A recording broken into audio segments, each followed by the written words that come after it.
वक्फ bill पर सहमति बनाने के पक्ष में नहीं कांग्रेस, संविधान पर बताया हमला, रिजिजू का दावा। समर्थन में विपक्षी पार्टियां। कांग्रेस महासचिव जयराम रमेश ने सोमवार को वक्फ विधेयक को संविधान पर सीधा हमला करार दिया और विधेयक के क्रियान्वयन का विरोध करने का संकल्प व्यक्त किया। उन्होंने कहा कि राज्य के सहयोगी तेदेपा और जदयू इस मुद्दे पर अपना रुख स्पष्ट करें। उन्होंने कहा कि वक्फ विधेयक संविधान पर सीधा हमला है और इसकी बुनियाद के खिलाफ है। इसे संयुक्त संसदीय समिति के माध्यम से थोपा गया है। बिल का विरोध करने की चेतावनी। उन्होंने कहा कि अगर सरकार इसे लागू करती है तो हम लोकतांत्रिक तरीके से इसका विरोध करेंगे।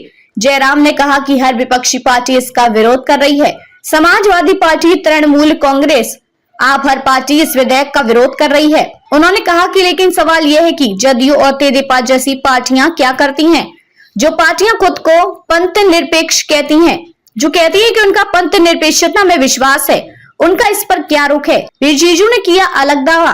उधर संसदीय कार्य एवं अल्पसंख्यक मामलों के मंत्री किरेन रिजिजू ने दावा किया कि विधेयक के पक्ष में सिर्फ राजग ही एकजुट नहीं है, बल्कि विपक्षी INDIA के भी कई सांसदों ने इसका समर्थन करते हुए जल्द बिल लाने की मांग की है। विपक्षी सांसद सिर्फ अपने नेताओं के डर की वजह से खुलकर नहीं बोल रहे हैं।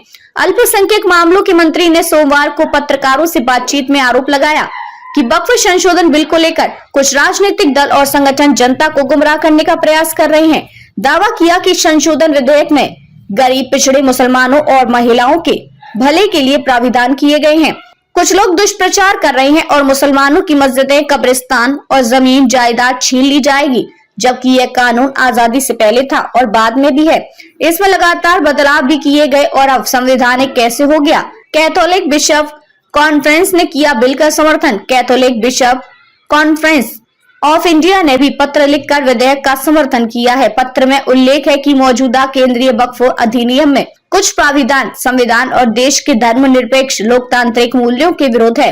कहा गया कि केरल में वक्फ बोर्ड ने मुनव्वम क्षेत्र में 600 से अधिक परिवारों की पैतृक आवासीय संपत्तियों को वक्फ भूमि घोषित करने के लिए इन प्राविधानों का इस्तेमाल किया है। पिछले 3 वर्षों में यह मुद्दा एक जटिल कानूनी विवाद में बदल गया है। सिर्फ कानूनी संशोधन ही इसका स्थायी समाधान कर सकते हैं। बिशप कॉन्फ्रेंस ने राजनीतिक दलों से अपील की है कि इस मुद्दे पर निष्पक्ष और रचनात्मक दृष्टिकोण अपनाएं।